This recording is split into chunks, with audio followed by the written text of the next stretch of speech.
Call to order the Finance Committee meeting for June 6, 2017. The first item on our agenda will be a special recognition of the Employee of the Month by Deputy Mayor Gully. Would y'all join me down front?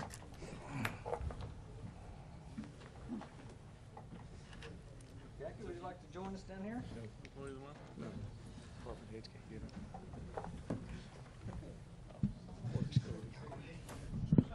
There we go. Up here. Oh, would you like to read this? All right then. We're here to recognize Jackie as the Employee of the Month, and what we've said is his only intention was to collect one paycheck, head south, and go to work in the oil field. It didn't take much money to go south, did it? No. Things don't always turn out that way, the way they seem, because Jackie has now been with the city for 41 years. Having a degree in forestry, Jackie developed a forestry program here at the city many years ago and was put in charge of it. After 15 years, Jackie moved to general maintenance and renovation of city parks facilities, built buildings, and has helped with the Garden of Lights since the conception in about 1992. I love the Garden of Lights. That is so cool. Jackie loves to travel and has been all over the world, including Hawaii, Aruba, Jamaica, Central America, Mexico, and Canada. Once he retires, which I hope is a long way from here, he plans to make the drive to Alaska, which is one place he's not been before. He also likes to hunt and fish locally or in Colorado, Texas, or Kansas. Jackie enjoys the people that he works with. They're all great. They're all great, all the way from the department head to the staff. You get to meet a lot of people working in the Parks Department. I've met a lot of citizens in the city of Muskogee. I hear it's your birthday. Yes, sir. It's written right there. You can't beat that. Huh? Oh, All righty there. Happy birthday to you. Happy birthday to you. Happy birthday, dear Jackie. Happy birthday to you. thank you.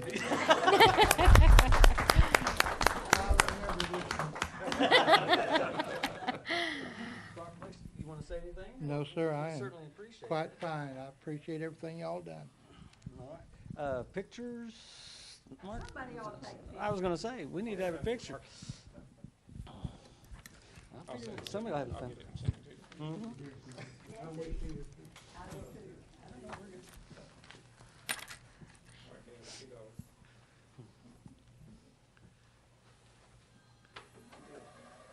The professional photographer now. No, evidently not. Everybody scoot in a little bit. It's the camera icon. Oh, is that the one? Okay. Jackie, I think everybody would like to shake your hand and thank you for all your hard work. Thank you, man.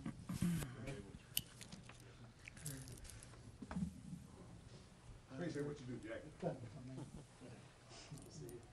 Thank you, sir, so much. 40 years we've been working here together. One of us is gonna have to leave soon, huh? No, Working on it. I'm working on it. I've enjoyed every bit of it. Well, thank you. He's the only one more than you that talk about leaving and getting out of here. Maybe there's something. Good job. Can you do that for me? Get him a watch. Yeah.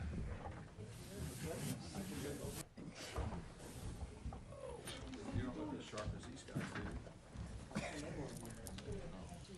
Well, I don't either. Is your mom making you go? All right, back to the regular agenda at this time. Item number 1, please. Consider approval of Finance Committee minutes of May 16, 2017. Review of the minutes. Are there any corrections or additions? Move the approval. Second. Have a motion and a second to approve the minutes. Any discussion? Roll call, please. Deputy Mayor James Scully. Yes. Janie Boydston. Yes. Patrick Cale. Yes. Wayne Johnson. Yes. Ivory Van. Yes. Derek Reed. Yes. Dan Hall. Yes. Item number 1 passed. Item number 2. Consider approval of claims for all city departments, May 11, 2017 through May 31, 2017. Do we have a report from the purchasing committee? Yes, sir. The purchasing committee met earlier today and reviewed the report of claims, and I move for approval. Second. Have a motion and a second to approve the claims. Any discussion? Roll call, please. Deputy Mayor James Scully. Yes. Janie Boydston. Yes. Patrick Kale. Yes. Wayne Johnson. Yes. Ivory Van. Yes. Derek Reed. Yes. Dan Hall. Yes.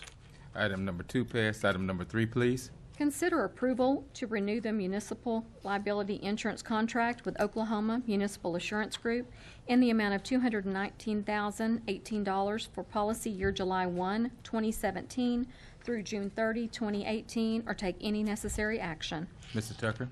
Mr. Chairman, members of the committee, as you all are aware, every year in June we began to renew our existing contracts. Our OMAG policy, as the clerk has read, expires June 30th, 2017. We did receive our renewal for this year, and I am very pleased to note that the renewal rate of $219,018 is the same as last year. So we did not have any increase, which is a very positive thing when you're dealing with renewals of insurance.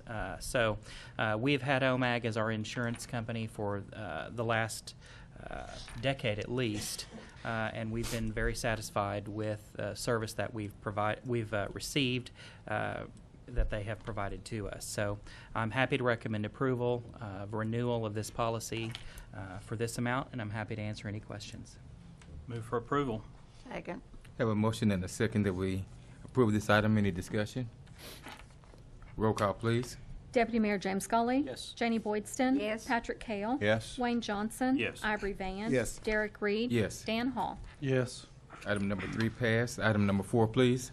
Consider approval of Resolution 2697, declaring certain items of personal property presently in possession of the City of Muskogee to be surplus to the needs of the City of Muskogee and authorizing the city manager to dispose of the same as per the attached list or take other necessary action. Mr. Miller? Yeah, so twice a year we try and do this. We clean out our closet, so to speak, and find things that are no longer useful to the city and disperse and dispense with them and try and raise a little money along the way. The list is attached for your approval. We've reviewed it thoroughly, and we would recommend that these items are declared surplus and that we auction them. Move for approval. Second. Have a motion and a second. Any discussion? Roll call, please. Deputy Mayor James Scully. Yes. Janie Boydston. Yes. Patrick Kale. Yes. Wayne Johnson. Yes. Ivory Van. Yes. Derek Reed. Yes. Dan Hall. Yes. Item number 4 passed, and that was our final item for the Finance Committee. We'll now call to order the Public Works Committee. Item number 1. Consider approval of Public Works Committee minutes of May 16, 2017. Any additions or changes? Move the approval. Second. Motion and a second. Any discussion? Roll call. Deputy Mayor James Scully. Yes. Janie Boydston. Yes. Patrick Kale. Yes. Wayne Johnson. Yes. Ivory Van. Yes. Derek Reed. Yes. Dan Hall. Yes. The motion carries. Item number 2. Hold a public hearing and take action on the approval of ordinance number 4020A to close the 20-foot alley running north and south located within Block 63 of the Muskogee Original Town Site, more particularly described in the ordinance, providing for severability and setting an effective date, or take other necessary action. We're now in a public meeting. Mr. Carville. Mr. Chairman, members of the committee, the applicant, D. Boots, is requesting to close a 20-foot alley running north and south within Block 63 of the Muskogee Original Town Site, located on the east side of Main Street, just south of Elgin. The reason for the closure, Mr. Boots has obtained property on both sides of the alley. He wishes to combine the properties and fence it. With an open alley, you can't fence it, so he is requesting that the alley be closed. You may remember this item because previously Mr. Boots requested to close this alley plus an alley running east and west, and that's been a few months back. At that time, there was a budding property owner who was objecting to the east-west alley but had no objection to the north-south alley. Both of those items ended up being tabled a couple of times and then removed from the agenda. He's now moving forward with just the north-south alley request. When we first heard it, AT&T stated they had an existing line within the alley. However, they would not object to the closure as long as the easement was retained. Staff's recommended approval, Subdivision Review Committee's recommended approval, and Planning Commission recommended approval yesterday. Be glad to answer any question, and Mr. Boots is also present if you have any questions. We have no one signed up to this issue, if I'm not mistaken. Is that right? That's So we're going correct. to close the public hearing. Any questions from Mr. Garvin or discussion? I've got a question. My recollection is Lot 16 out of all these lots was owned by somebody else. Is that correct? Yes, that was owned by, at that time, it was Fuel. Miss Fuel, I think, was the owner of that at that time. And she was objecting to that east-west alley, Right. the one running in between the two, because So- she was concerned about it having an Does she interest. still own it? I'm not sure if she still owns it, but she did receive a notice, and Okay. we have not heard from her. Well, I just wanted to make sure he didn't own the properties on both sides of the alley. But so apparently he owns every lot in there but 16. Yeah, we require the alley basically to be closed to, and it's the railroad corridor there, closed all the way from point to point. But he owns on both sides before it. Well, he actually owns one side on past that east-west alley. And Okay. then I think Mudboggers is on down there too. But, Okay. Well, but yeah. And Miss Fielden did not have any objection to the north-south alley before. It was just the east-west one. My questions were just of a curious nature. Okay. Thank you. Any other questions? Move the approval. Second. I have a motion and a second. Any other thoughts? Roll call. Deputy Mayor James Scully. Yes. Janie Boydston. Yes. Patrick Hale. Yes? Wayne Johnson. Yes. Ivory Van. Yes. Derek Reed. Yes. Dan Hall.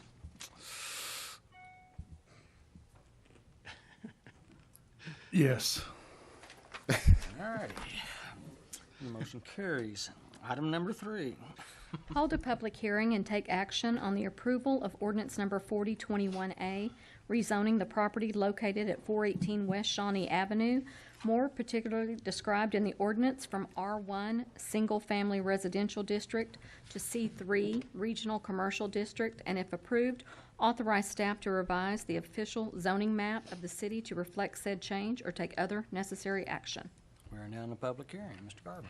The applicant, Macedonia Baptist Church, is requesting to rezone 26,400 square feet from the R1 Single Family Residential District to the C3 Regional Commercial District. Property is located at 418 West Shawnee. It's located on the north side of Shawnee between Chicago and Reeve Street. The reason for the rezoning is they are planning on possibly selling the property in the future and allowing for commercial development along that Shawnee corridor. Looking at the existing zoning land use, starting with the site. Currently, the site is zoned R1 single family, and the church is located on the property. To the north of the property, which is the rear of the church, is zoned C2, general commercial and R1 single family.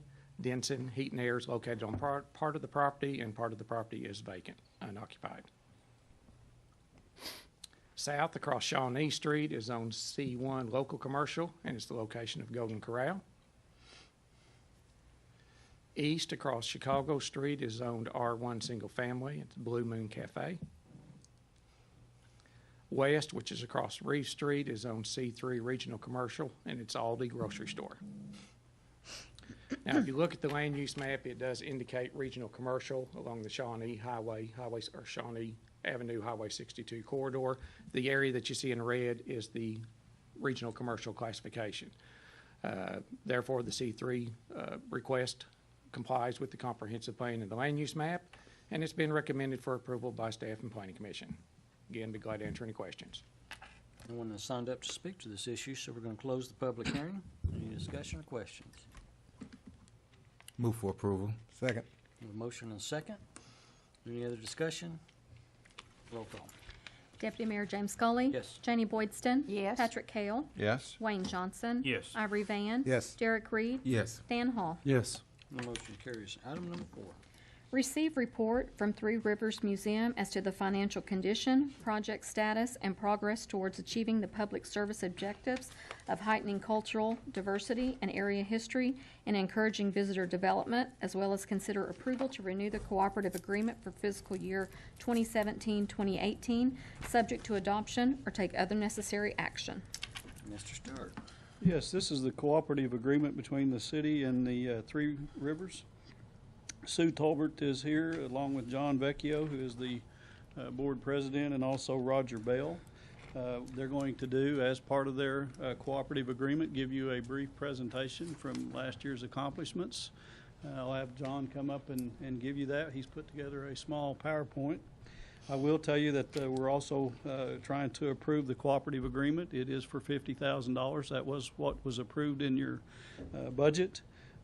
cooperative agreement in your packet unfortunately says 48, but it is for 50. We'll get that corrected by Monday night if you approve it to pass it along. They have provided their budget as requested. Just so you are aware, this is a 57-43% split between what the city is funding and what the museum brings in fees, and I'm sure John can explain that to you. And I'll be glad to answer any questions after he does his presentation. But been working with John on it, and it's been a pleasure. He's a good gentleman. Thanks, you guys. Let's just round up. You already have a copy, and start another group over here. Next.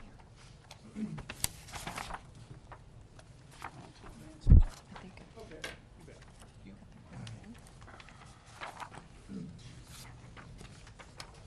Again, my name is John Vecchio, and lived in Muskogee all my life.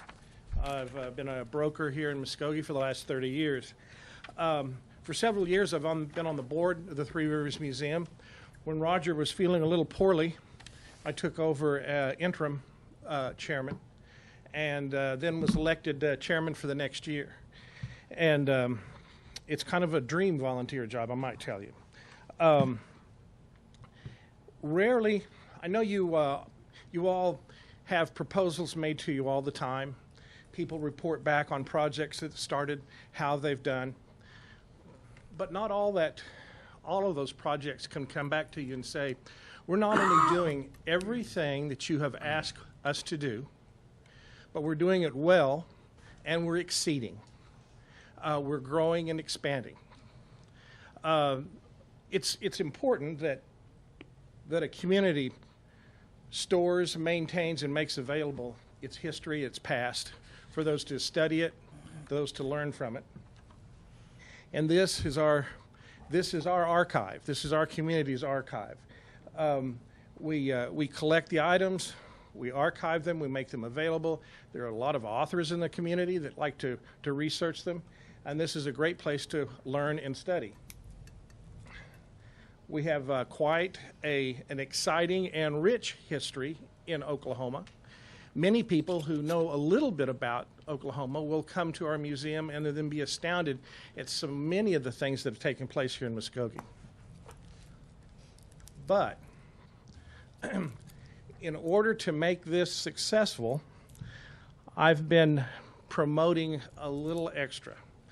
Our museum is growing into a cultural center, a place to gather, a place to meet. And this corresponds with the museum being down in the new district. I mean, we've been down there for a number of years, but it's just been the last couple of years that the area is starting to grow.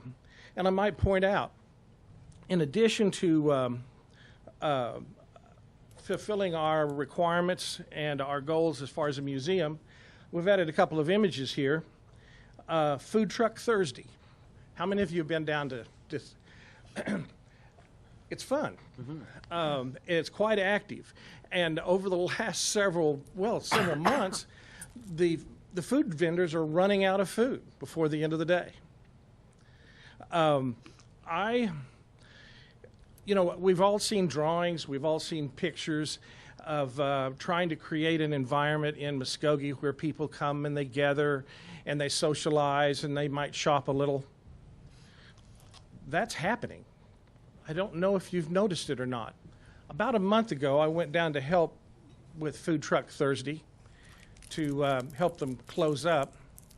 And I was standing there on the sidewalk and I was kind of giggling like a child, because at that moment, there was something going on at the Civic Center. There was something going on at the Music Hall of Fame. The bicycle group was gathering, and they were placing their orders for pizzas that would be ready for them when they got back off the trail. Our museum had just finished a group, and there was something going on at the theater. And this was all at 6:30 in the evening. It's happening. I've got a list here.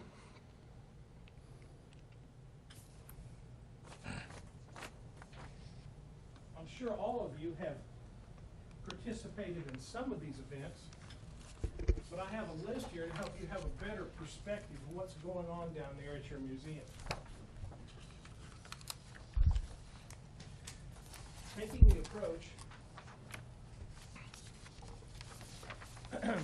taking the approach that we want this to be not only a museum but a cultural gathering spot, a place to do many things.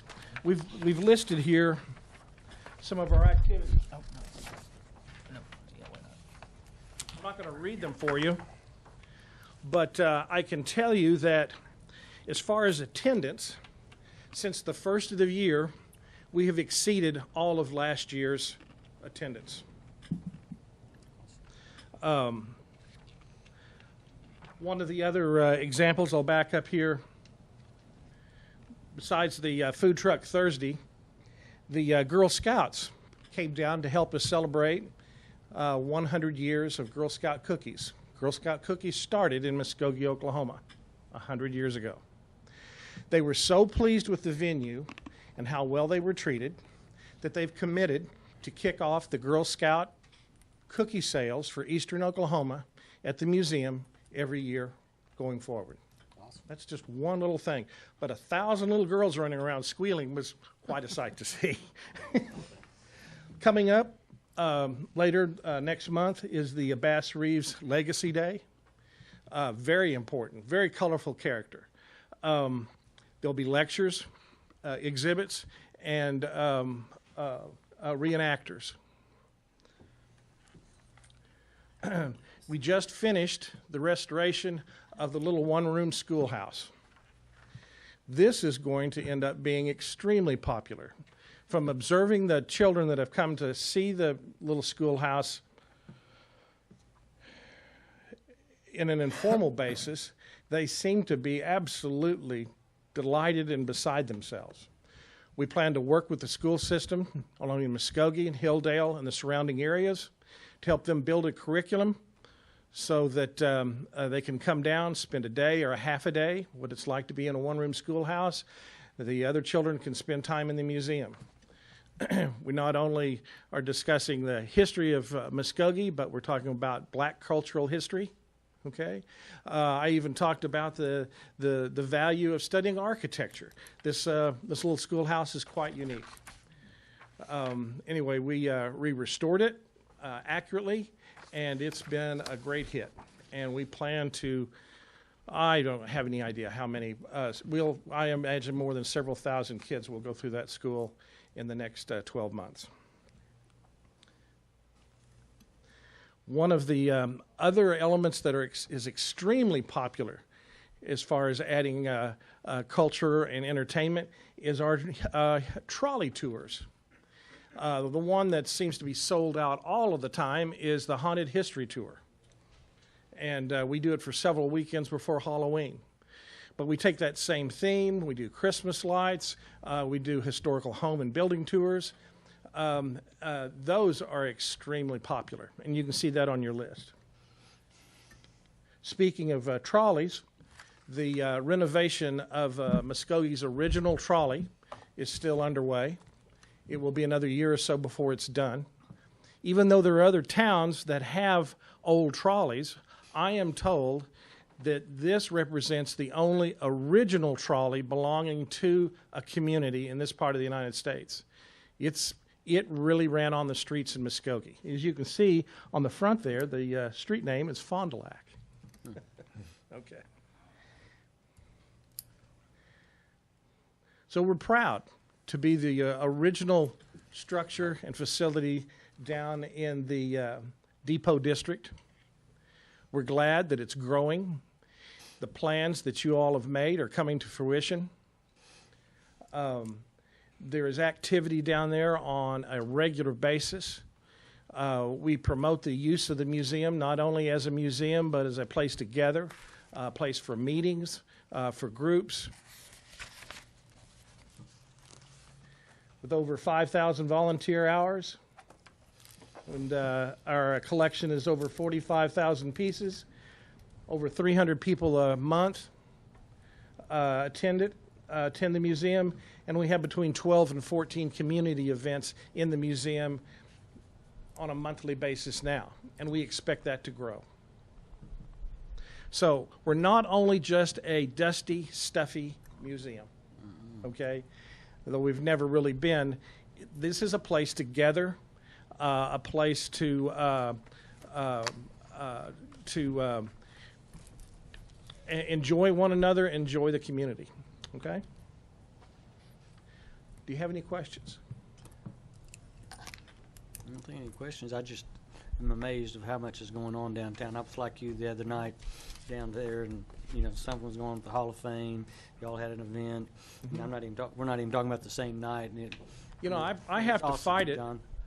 I've spent so much of my time being negative, thinking, well, when's it going to happen? Well, when's it going to happen? It's there.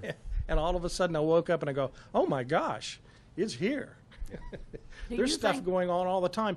I tried to plan a dinner party at my home, and it took us a month to find a day. This weekend, what was going on in town? Last weekend, what was going on in town? I have a question. Yes. Do you have any idea if they will ever go to 2 days for the food trucks? I don't know. Believe it or not, these food trucks are in high demand. Well, I go to Rotary on Thursday at noon, and we eat there, and I always wish I could go over there and see what was going on. Some people have had made some disgruntling comments about the food trucks. They are very caring about the businesses and the vendors in the communities they come to. One of them told me that the pizza place, in another community, the person running their brick and mortar store was concerned about it. They came up with an arrangement. The pizza truck parks in the alley, and they compel all of the customers to go through the store this lady has so they can go out into the alley to buy their pizza. There you go. Anyway, all of the food trucks are a different type of cuisine. They're all booked at least 5, 6, 7 days a week. We're very careful not to overbook. We want each food truck to be financially successful, and we've been adding more and more vendors as it's appropriate. You can see that there's crowds there every week. Yeah, it's a lot of fun. I'm not sure if we'll add another day, or whether they'll have another venue that they'll want to. I know that a couple of the food trucks are at different parts of town in another day, and it works. It wouldn't have worked 20 years ago, but you find the food trucks by social media. You find out what you want to eat, and you find out where the truck is. It's a different world. Any other questions? I'd like to nitpick you on your budget. First of all, your 16 budget and your actual numbers. You guys did a great job forecasting. And after looking at your actual budget and then proposing your 2017 budget, I appreciate the fact that you're being conservative and saying, well, our bank service charges were low, but we had a number of expectations, so let's just hold it there. That's being conservative. Yeah. And you had a large item like utilities that you said, well, utilities came in enough lower to go ahead and lower the 2017 budget, and I appreciate that. You've got two items, and I'm just kind of perplexed. Sure. Your telephone and your maintenance and grounds, and those numbers exceeded your budget numbers, which is fine. You came in overall under budget. Yes. But I'm just curious, why did you decide not to inflate your 2017 numbers for maintenance and grounds a tad, and your telephone? Were your grounds maintenance costs up for 1 year extremely high, and do you expect for your telephone costs to go down? I can't speak to the grounds, but I can. We switched phone equipment and services. Like my office, we've switched over to the voice over internet protocol, and using a third-party vendor. And there were some, from what I understand, there were some expenses involved in making that stuff happen. Okay. Okay, but the overall month-to-month cost should be less. So you're likely to come in below your 2016 Now, budget. I can't speak to the grounds. Well, okay? my assumption would be that that's unless you guys did something special, that's a number that's probably going to be stable year after Sure. year. Yeah, we have and I've really never met them, but Sue has worked with them. But we have a crew that's evidently been doing the grounds there for a number of years. Okay, and then some of the extra stuff that we do it by volunteer. And other than just the little observations, Mm-hmm. you know, you guys came in below budget. When you look at it as a whole, it all washes out. I was just going, I wonder why they didn't go ahead and make adjustments on those two items. Yeah, it's been exceedingly difficult, like the trolley. One of the reasons it's taking so long is that we just really don't have any money for it. We have a volunteer. This guy comes from out of town. He loves that stuff with a passion, and we feed him a few dollars as we can. Okay, but I can tell you our expenditures are going to go up this next year. I can't really budget it, but it will go in proportion to the activities that we try to create. But we've only started scratching the surface as far as membership and corporate membership and sponsorship. We will match our anticipated increase in expenditures by additional membership as we gather it. Okay. Well, I believe you guys are doing a fine job. Okay. It's a place that you need to come down and take a look if you haven't. The displays are always changing, and we're growing. And we've talked about working in conjunction with the Music Hall of Fame and the theater on joint projects and joint festive events and displays. It's a place together now. Great. One thing that I appreciate so much about Three Rivers Museum that I think it has so much to offer our community, and you've said it so great, is that it's not stale. It's a living, breathing museum. It's active in our community, and it's so educational.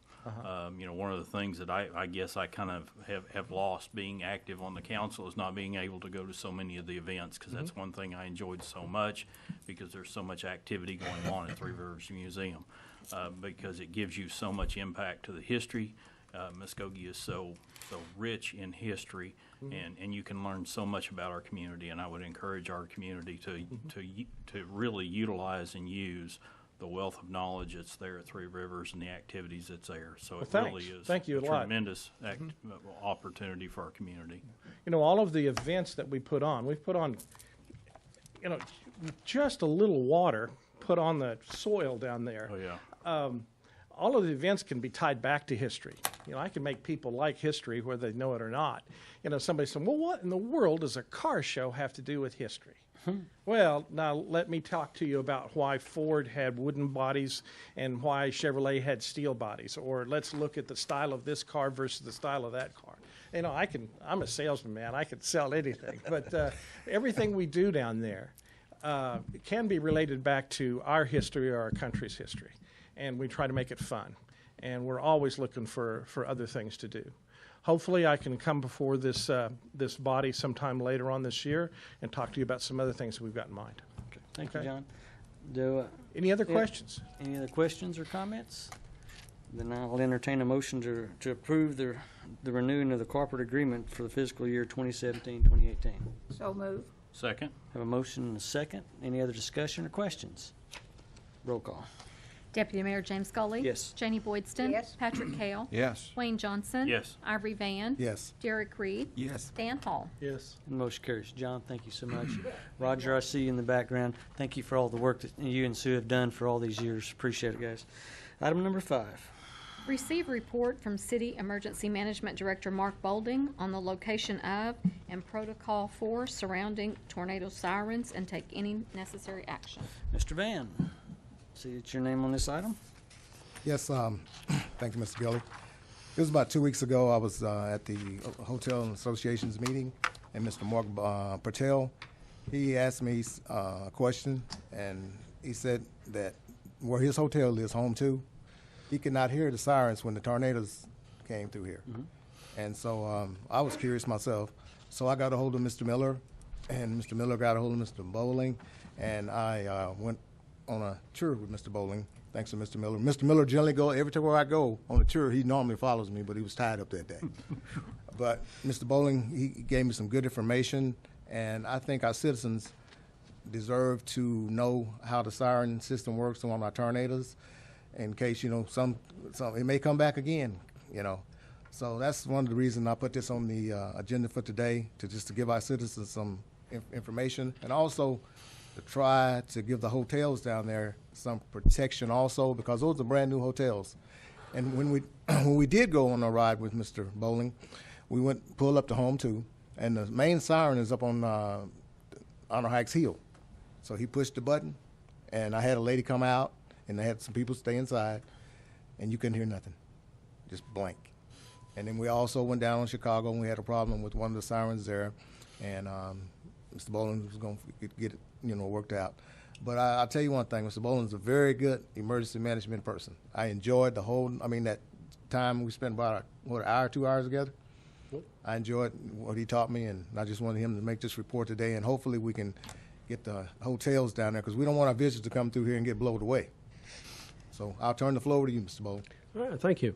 As Mr. Vance has said, we made a tour of the area, and we did test the siren that was up on the VA hill up there. And I brought in a technical advisor on that, and basically what he has said is that siren, because of the height that it is set at, there's an acoustical anomaly. Basically, the sound is going over the top of the hotels because it is set up on a hill. Those sirens are designed to be 50 feet off the ground. There is another siren that we did not test that day that is over here on Junction Street, and the radius of that siren is 6,000 square feet. It's right on the edge of where the hotels are located, and we will need to do further testing on that to see if we can see what the situation is. I can tell you this much, and I'm going to turn it over to my PowerPoint presentation right now, because it may answer some of the questions that people have about how we do the sirens here in the city of Muskogee, and the reasons for some of the things that we do. Of course, the most common threats to the northeast Oklahoma and what we have is in the city of Muskogee also is tornadoes. This particular tornado happens to be the first one that I ever worked, which was Tushka, which is actually southeast Oklahoma. But it basically popped up same way out of nowhere, and it had multiple vortexes involved with it. Of course, to be prepared for tornadoes, you have different levels. You have the tornado watch. That tells everybody pretty much that you need to be aware of what's going on in your surroundings. You need to take notice of the developing weather and be prepared to go to safe spots. It also instills in people that they need to be aware of where their safe locations are that they can go. Tornado warnings, basically that says that we have identified a threat and that you need to take action immediately. In Muskogee, we do have a history of tornado events. Back in 1945, the School for the Blind got hit by a tornado. It actually killed 3 girls and wounded several other. And since 1950, we've had approximately 42 tornadoes in the city of Muskogee and in the surrounding area of where we've had 5 other deaths. Like I said, the National Weather Service, and it's important to note, says that we can give approximately, on average, a 13-minute warning to people that we have an impending tornado coming in our area. In that 13 minutes, there's not a whole lot you can do. You might be able to gather your pets, you might be able to gather your elderly people and your kids and head for a shelter or try and go somewhere. But it's basically you're going to be caught in the open. When you're caught in the open, you're gonna have no protection whatsoever. So we recommend what is called sheltering in place. Find the lowest indoor cover that you can get away from walls, windows that have exterior exposure, and cover up. Keeping informed, like I said, about the weather is the best way to avoid being caught in tornado or severe thunderstorm situation, the National Weather Service Forecast Office provides information about the dangerous weather in your area.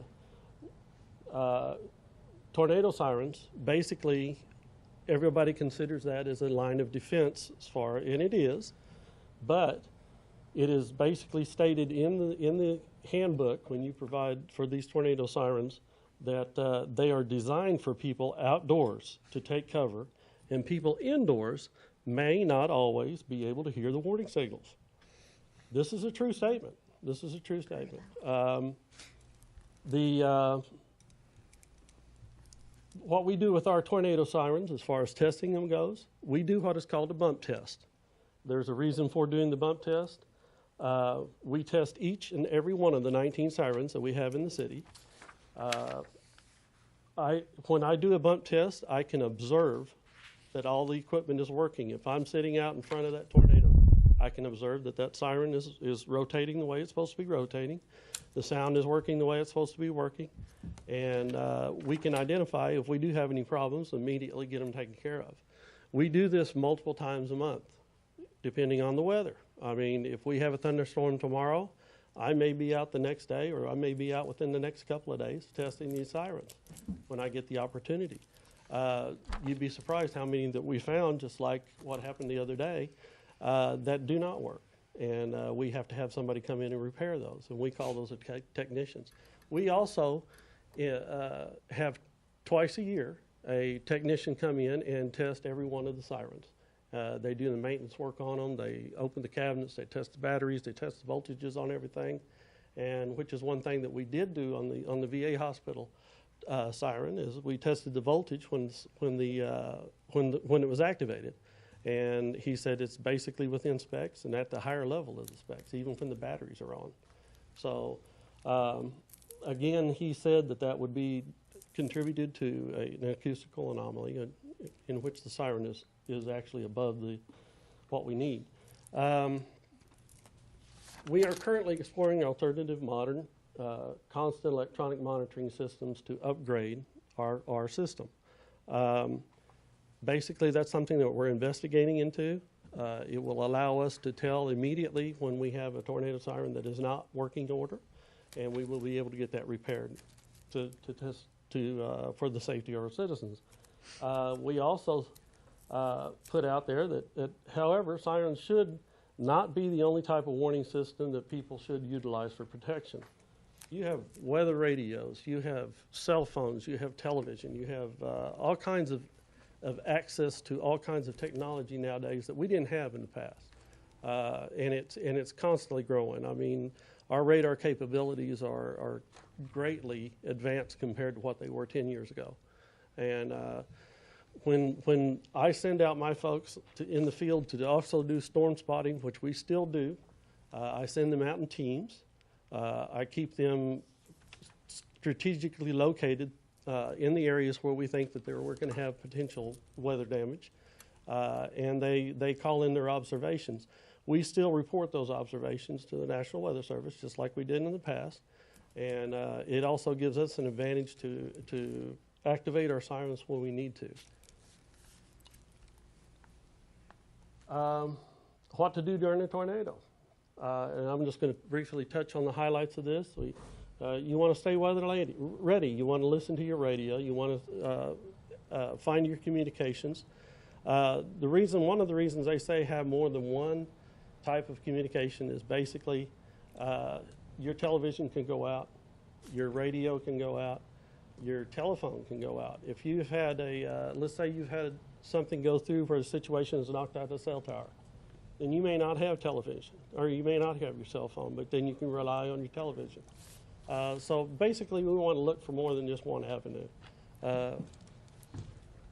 You want to stay at your house. You don't want to be caught out in the open. And I always use the analogy of when I worked for the state. I was in Oklahoma City when the Moore tornado came through. The very next week, we had another one come through. And we had television personalities, basically weathermen, that were saying, get out of the way, we've got a tornado coming right at you. We had several people caught out on I-35, and I'm sitting there watching it on the monitors at the state capitol. because they had closed the I-35 on both ends due to flooding. People had nowhere to go. We've got a tornado coming right down, bearing down on them. So the best thing you can do is stay in the protection of your home, find you a safe place to go. Again, follow those rules. At your workplace or school, you want to follow your what you drilled for. If you're outside, you want to seek shelter inside. If you're in a vehicle, you want to find the nearest protection that you can. I tell my spotters when they're out, if I tell them to go to cover, they're going to know where they need to go, whether it be the closest hospital or wherever, just to find a hard place location, a hardened location that they can go to. You want to do what you do after a tornado. You want to stay informed, first of all. You want to listen and find out what what has happened. It may have affected more than just your area. And basically listening to the radios and being informed of what's going on, there may be another potential danger coming your way that you need to know about. Contact your family and your loved ones. Let them know you're all right. One of the main things that we do not want to have is we do not want to have people roaming the area looking for their loved ones. That's why it's important. We want you to be able to contact those folks as quick as possible. Having all those people in that area, they basically disrupt your emergency operations. Assess the damage. If you happen to see power lines, by all means, stay away from them. I've been in areas where I've seen children jumping back and forth across power lines that are down on the ground. You have no way of knowing whether those are active or not unless you touch one of them or unless it affects you. So by all means, make sure you're aware of the damage, make a note of it, and if you do see power lines down, report them. Help your neighbors, help each other out. Check on them, make sure that they're all right. If you're trained in giving any kind of first aid whatsoever, and you can assist those, I want to encourage you to get them emergency help and get it to them quickly. Reference material. You have all these different areas that you can contact, everything from the National Weather Service, the Red Cross. ReadyMuskogee.org is also one of our which is the emergency management for the county. We also have informative things like weatherwizkids.com. And again, there's the Safe Room program that we have is basically right now that's available to us is Sooner Safe, which is actually a state-run program, and that is on the oem.ok.gov website.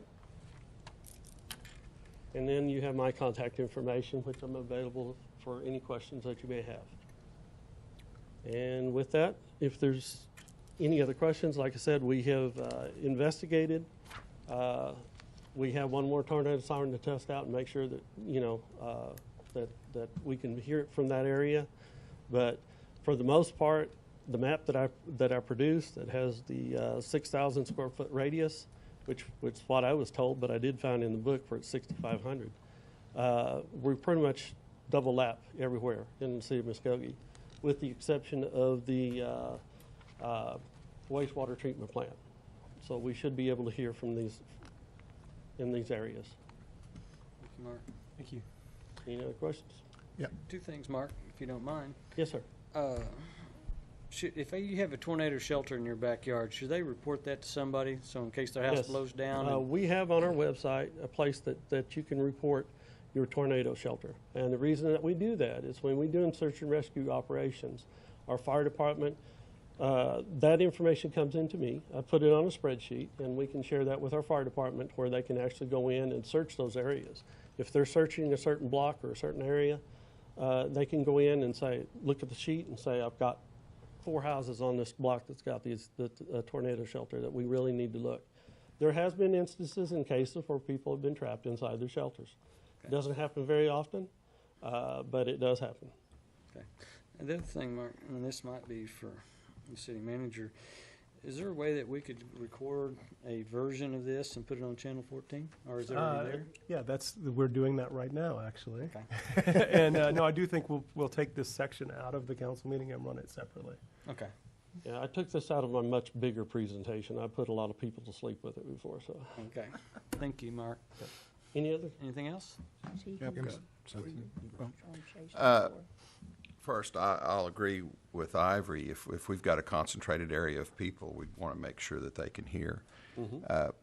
Secondly, I don't know if it was a service provided by the National Weather System, or if maybe I've got some apps, weather apps on my phone, but I was getting alerts, take cover immediately. Most phones do have that capability of receiving those. Were you sending those out? No, or? actually, it's the National Weather Service. Okay. And basically, what I do is when my people out in the field identify a situation or a concern, we report that to the National Weather Service. I'm actually in with a chat room with most of the people from all sorts of life, walks of life, the news people, you name it.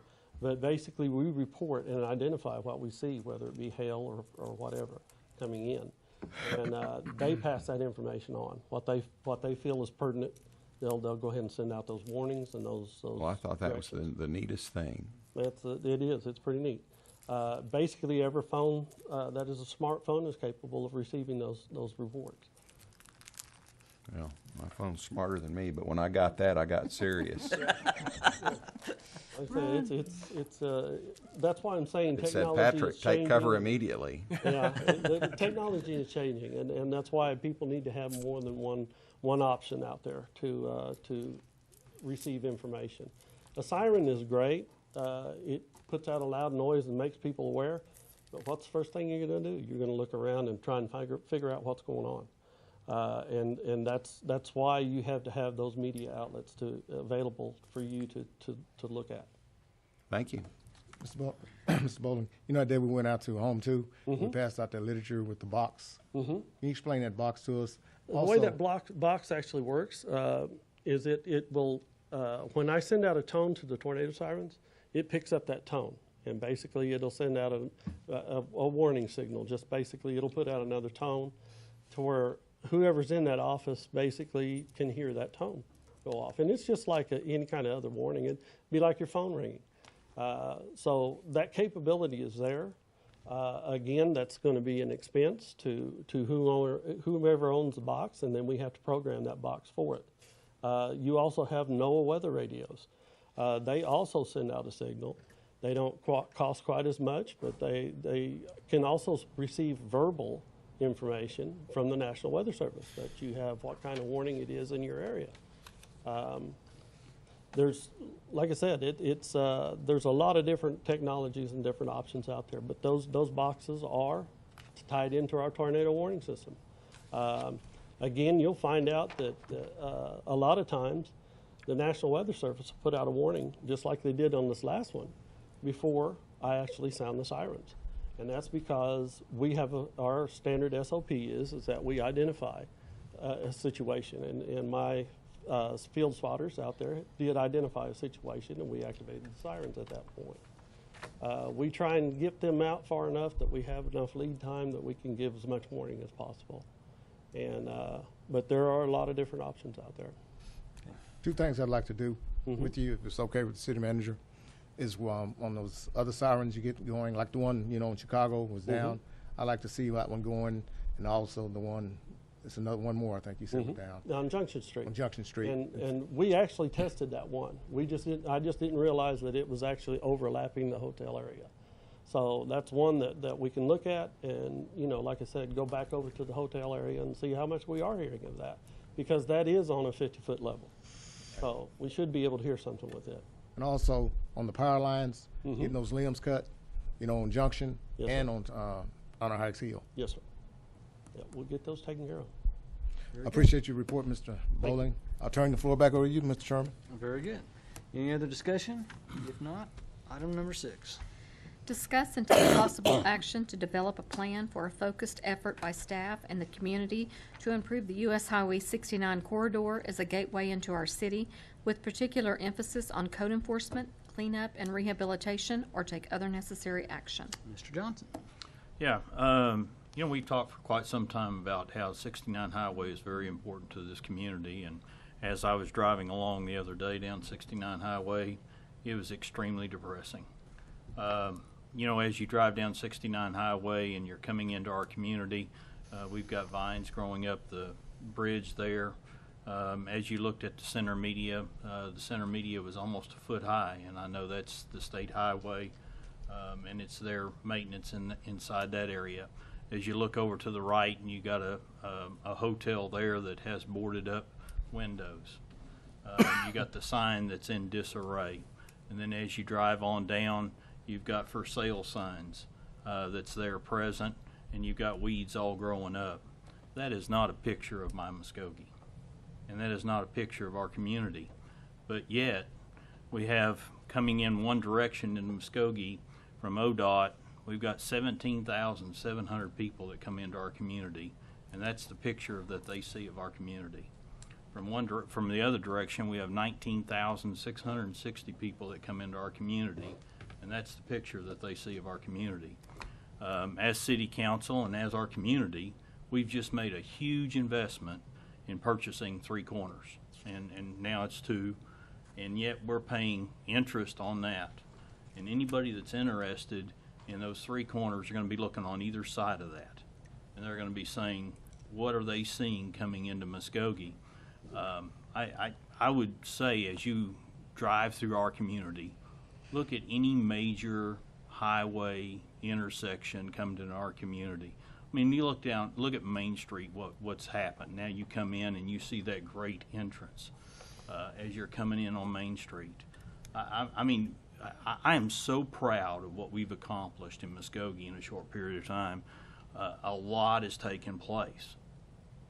Not on 69 Highway. I would say it just continues to deteriorate every time we drive down it.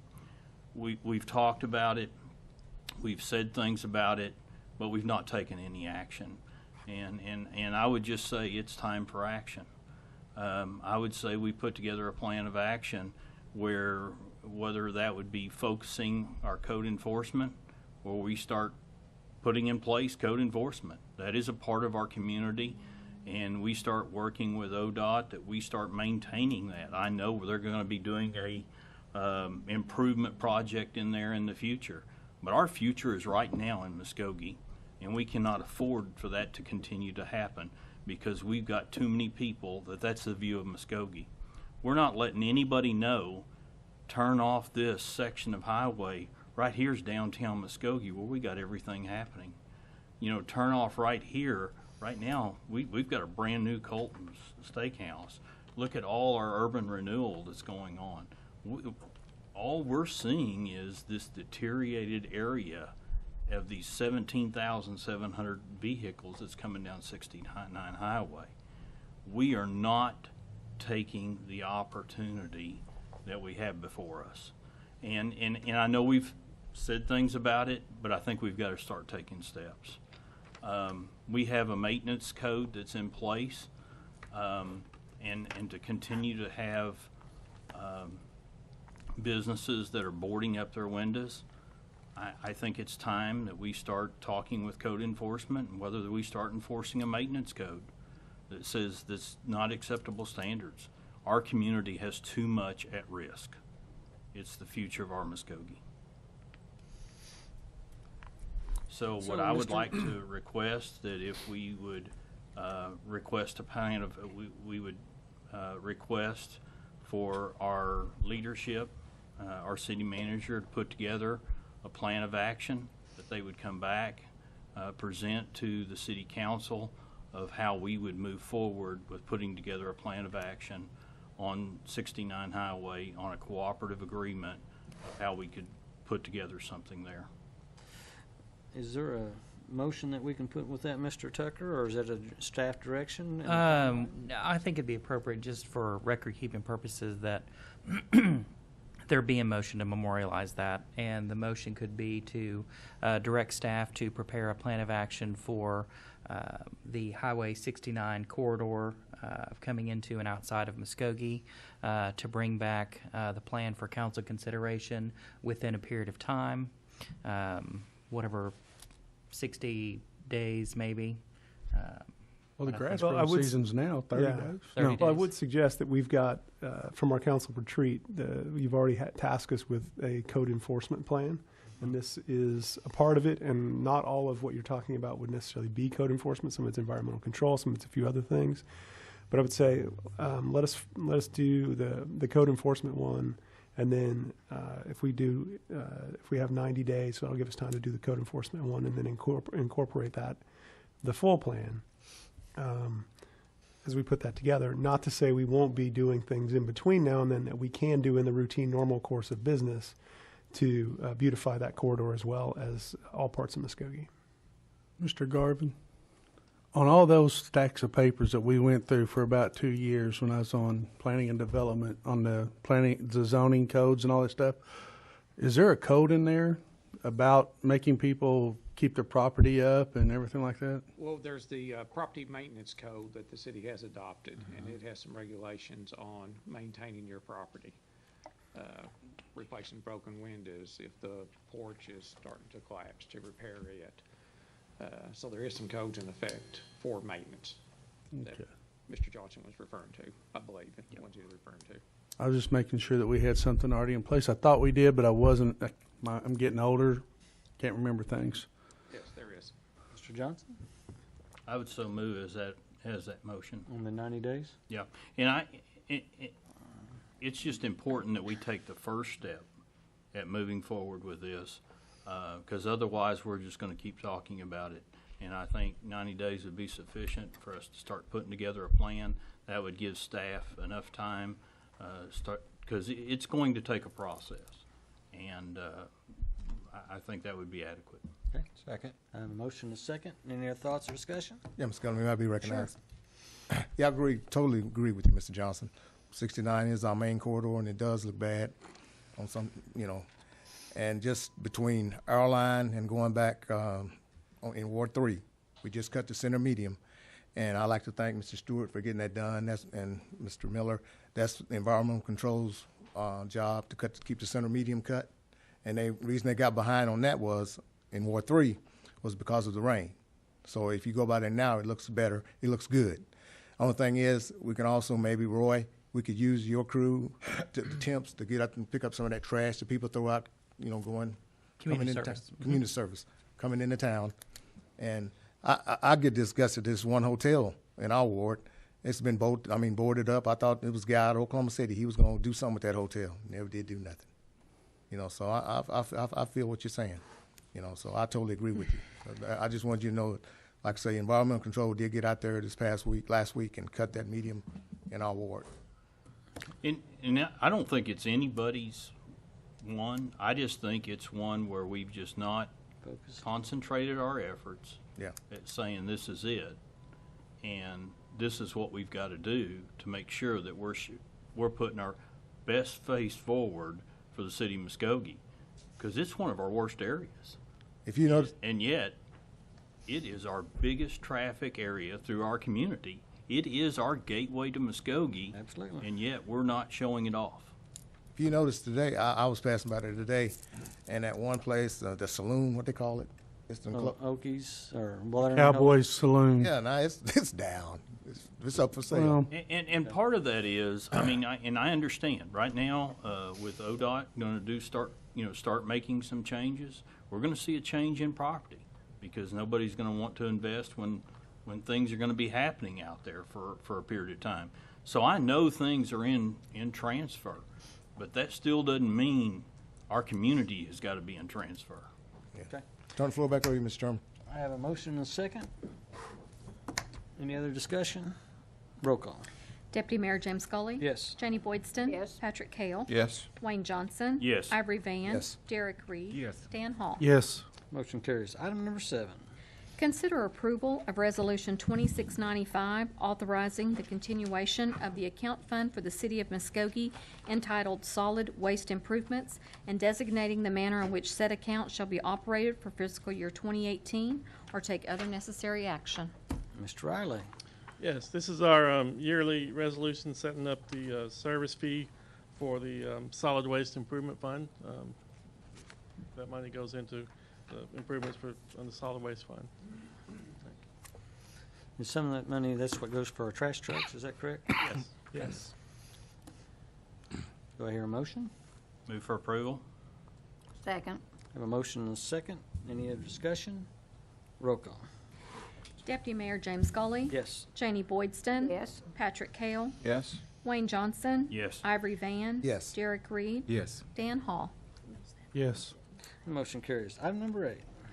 Consider approval of Resolution 2696 declaring the necessity for acquiring easements as shown on the attached resolution to facilitate the 24th Street reconstruction project, authorizing the city manager or his designee to attempt to acquire said property by purchase and settlement of damages, and authorizing the city attorney to acquire said property by condemnation proceedings if the property cannot be purchased, or take other necessary action. It's all yours. Mr. Chairman, members of the committee, what you have before you is a necessary step in allowing us to move forward with the 24th Street revitalization project. We are in the process of acquiring easements to allow us to do the road work necessary and the proper utility relocation. The piece of property we're doing, and instead of doing one blanket resolution, we will come back to you at any time we need to use the condemnation procedure. We know we like to use that very sparingly. In this case, we know we need this property. We've made repeated attempts to notify the property owners who currently, by the records we have, reside in California. We've had no response from them based upon our repeated attempts to communicate to them. So what this resolution of necessity allows us to do is begin moving forward with the condemnation process. We've already had the property valued. We're not trying to acquire a permanent use. This is a use easement, temporary and a permanent construction easement. And in moving forward, we'll have the property value formally submitted to them through my office. We'll give them the landowner's bill of rights. If we don't get actual service since they're in California, we'll also publish. We'll make every attempt to try to settle this prior to going through the condemnation procedure, but we have to have this resolution in place in order for us to do that. I would recommend approval, and I'd be happy to answer any questions, and also Mr. Riley can offer any information related to the project, but this is specific to only one piece of dozens that we're acquiring and have successfully acquired throughout this process. Thank you, Matt. So move. Second. A motion and a second. Any other discussion? I just want to say one thing, and you know how I feel about this. Yes, sir. Make every opportunity. I mean, if you think you've done enough, go one more step. I hate doing condemnations on property. Well, and just to be clear, we understand, and that's why we're approaching it this way. It would be easier from my point of view to get a blanket resolution of necessity, but in respect of your position on condemnation, we're doing it piece by piece. That way you're going to be aware of each single piece and the necessity for having a condemnation done.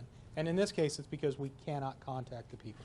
So we are very aware of your concerns, and we're going to be very respectful of them as we move through the process. Right. It's not for ownership. It is simply for us to be able to use for the construction and for the widening. Okay. Any other comments? We have a motion and a second. Is that right, Tammy? Roll call. Deputy Mayor James Scully. Yes. Janie Boydston. Yes. Patrick Kale. Yes. Wayne Johnson. Yes. Ivory Van. Yes. Derek Reed. Yes. Dan Hall. No. And the motion carries. No citizens has approached to address this committee. So we're now going to call the special call meeting of the Muskogee City Council. Roll call. Mayor Bob Coburn. Deputy Mayor James Scully. Here. Dan Hall. Here. Marlon Coleman. Janie Boydston. Here. Wayne Johnson. Here. Patrick Kale. Here. Ivory Van. Here. Derek Reed. Here. Very good. Normally we have a line about, if you'll read 1s, 2, and 3. Number 1, pursuant to Section 307B2, Title 25, Oklahoma statutes, consider convening an executive session to discuss negotiations with the American Federation of State, County, and Municipal Employees, Local 2465, and if necessary, take appropriate action in open session. 2, pursuant to Section 307B4, Title 25, Oklahoma statutes, consider convening an executive session to discuss potential claims and actions between the City of Muskogee and Global Spectrum LP, DBA Spectra Venue Management, and if necessary, take appropriate action in open session. 3, pursuant to Section 307B4, Title 25, Oklahoma statutes, consider convening an executive session to discuss the workers' compensation claim of Kent Parker, and if necessary, take appropriate action in open session. Is there a motion to go into executive session? So moved. Second. Have a motion and a second. Any discussion? Roll call. Deputy Mayor James Scully. Yes. Janie Boydston. Yes. Patrick Kale. Yes? Wayne Johnson. Yes. Ivory Van. Yes. Derek Reed. Yes. Dan Hall. Yes. And the motion carries. We are now being in executive session. If you'll please excuse us. Lost about everybody. Very good. Welcome back to the special call meeting of the Muskogee City Council for June 6, 2017. Roll call. Mayor Bob Coburn. Deputy Mayor James Scully. Here. Dan Hall. Here. Marlon Coleman. Janie Boydston. Here. Wayne Johnson. Here. Patrick Kale. Here? Ivory Van. Here. Derek Reed. Here. Very good. Mr. Tucker, item number 1. Pursuant to Section 307B2, Title 25 Oklahoma statutes, the City Council did convene an executive session to discuss ongoing negotiations with the American Federation of State, County, Municipal Employees, Local Number 2465. In the absence of Ms. Ms. Plunkett, City Manager Miller did brief the Council on the status of those negotiations, and no action is necessary at this time. Very good. Item number 2. Pursuant to Section 307B4, Title 25 Oklahoma statutes, the Council did convene an executive session to discuss potential claims and actions between the City of Muskogee and Global Spectrum LP DBA Spectra Venue Management. After being fully briefed of the status of all potential claims, the Council has given necessary direction to the City Attorney. No action other than that is required. Thank you, Mr. Tucker. Item number 3. Pursuant to Section 307B4, Title 25 Oklahoma statutes, the Council did convene an executive session to discuss the workers' compensation claim of Kent Parker. After being fully briefed on the status of that ongoing litigation, I believe an appropriate motion would be to approve authorizing the City Attorney to cause the pending appeal in Mr. Parker's case to be dismissed in consideration of a settlement of the claim as discussed in executive session. So move. Second. A motion and a second. Any discussion? Roll call. Deputy Mayor James Scully. Yes. Janie Boydston. Yes. Patrick Kale. Yes? Wayne Johnson. Yes. Ivory Van. Yes. Derek Reed. Yes. Dan Hall. Yes. And the motion carries. Seeing no further business, we are adjourned. Thank you all.